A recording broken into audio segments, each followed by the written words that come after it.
Do you think your plan to create more super soldiers will work?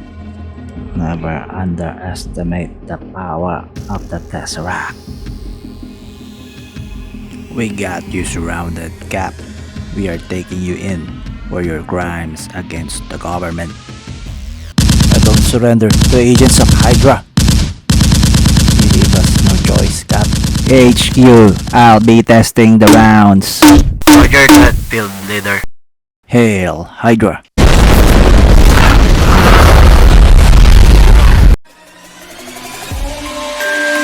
Hello viewers, welcome to my channel. As you can see, there are 7 boxes of action figures on your screen right now. But what we will unbox today is one of Captain America's oldest and perhaps greatest villain, the Red Skull. But this version of the Red Skull is from the Disney Plus animated series What If. Here's the windowless box showing the actual figure. On one of its side is the image of Build-A-Figure Khonshu, and Red Skull is last on the list of numbers where you can get each part in order to build it. At the back is showing what's inside the box. It's the right arm of the Build-A-Figure Khonshu, Red Skull, and a small crystalline cube accessory called the Tesseract. Here's the actual image from the animated series. Let's go back to the front. Let's look at the top. You can see the logo here. They're using the Watcher's head as the logo for all What If figures. At the bottom, they're telling you that this is a plastic-free packaging and it's translated in other languages of countries who probably cannot understand English according to Hasbro. Before we unbox this figure, let me compare this box to other figures in my collection with their respective boxes. Here's Mattel's Bret the Hitman Hart and G.I. Joe Classified Series Sergeant Slaughter. Here's the Red Skull together with Marvel Select The Watcher and Marvel Legends Doctor Strange. SH Figuarts Dragon Ball Superhero Goku and Medicom Mapex Hash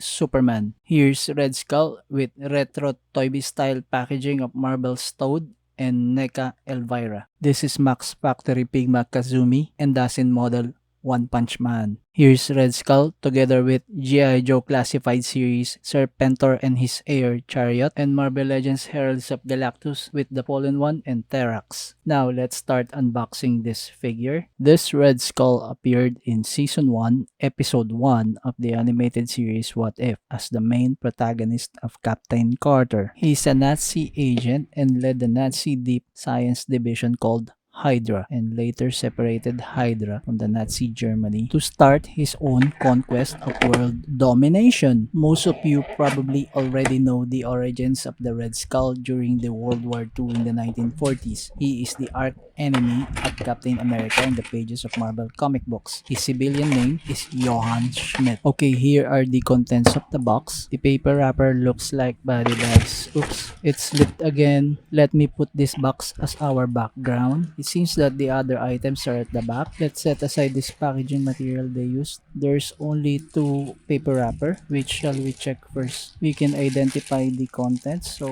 we'll go first with the Build-A-Figure part and the accessory. You can clearly see it's the arm of Khonshu. Let me pull this out. Okay, here it is. The color of the arm is all dirty white with some brown paint wash on the outer side of the arm while none on the inner side. You can clearly see they are trying to save paint. Next, let's check his small accessory which is called the Tesseract. It's a crystalline cube-shaped containment vessel for the Space Stone, one of the 6 Infinity Stones. Now that we're done with the items that he comes with, let's check the main action figure. There were so many iterations of Red Skull figures already out in the market, and this version of What If wears a long black leather jacket that resembles the Nazi uniform during World War II. I'm taking so long to pull this out, which is really weird. Okay, here's the figure. Let's check his paint application. As you can see, he's all black with a red skull,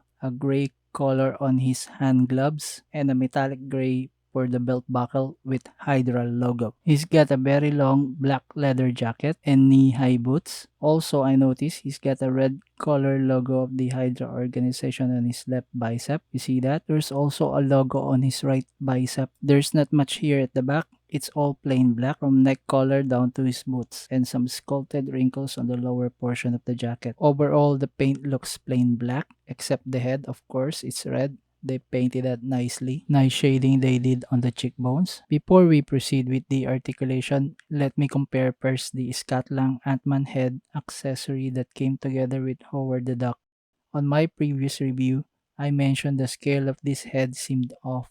This head looks long and way bigger than most Marvel Legends figure. Okay, let's proceed.